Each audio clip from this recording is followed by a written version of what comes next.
Capres nomor urut 1 Anies Baswedan kembali menyoroti kebebasan berpendapat dalam berdemokrasi.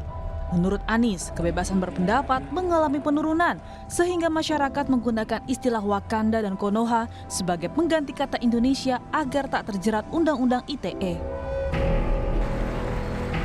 Anies kembali membawa wacana untuk merevisi Undang-Undang Nomor 19 Tahun 2016 tentang ITE yang dianggap membelenggu kebebasan berpendapat dan demokrasi Indonesia mengalami kemunduran.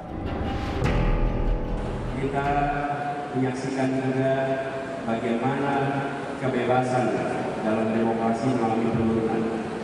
Kritik justru dibutuhkan dalam sebuah pemerintahan, karena kritik itu akan mencerdaskan masyarakat dan kritik itu akan memaksa pembuat kebijakan untuk selalu mengkaji mana yang lebih baik, karena ada hujanan kritik.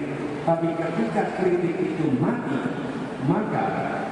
atau dimatikan, maka yang sesungguhnya terjadi kebijakan itu kualitasnya mengalami penurunan.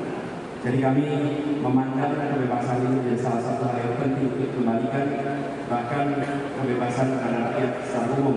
Jangan sampai menyebut Indonesia dengan istilah Wakanda, dengan istilah Konoha, hanya karena kita tidak berani menyebut nama Indonesia, karena khawatir ada undang-undang ITE untuk prosesnya.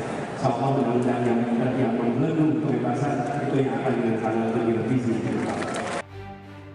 Respon kritikan Anies, Stafsus Mensesnek Valdo Maldini menyebut pemerintah tetap berjalan sesuai demokrasi dan bahkan mengupayakan restoratif justice di beberapa kasus terkait Undang-Undang ITE.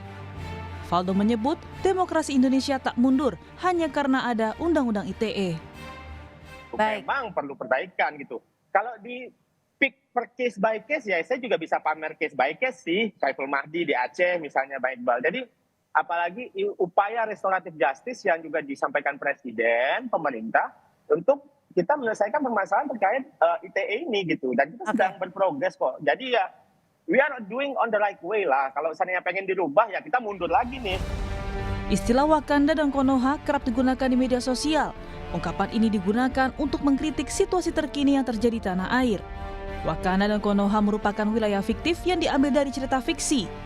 Penggunaan kedua wilayah tersebut kini seolah menjadi simbol ketidakpuasan masyarakat terhadap situasi karut-marut di negara ini. Sementara Dewan Perwakilan Rakyat bersama pemerintah sepakat membawa revisi rancangan Undang-Undang ITE ke rapat paripurna DPR. Kesepakatan dicapai dalam rapat kerja Komisi 1 bersama Menkominfo dan perwakilan Kemenkumham. Bukan kali ini saja, pasangan Anies dan Muhaimin menyoroti soal Undang-Undang ITE dan kebebasan berpendapat di Indonesia. Sebelumnya, Anies Baswedan sempat mengangkat isu ini saat dialog terbuka di Makassar. Tim Liputan, Kompas TV.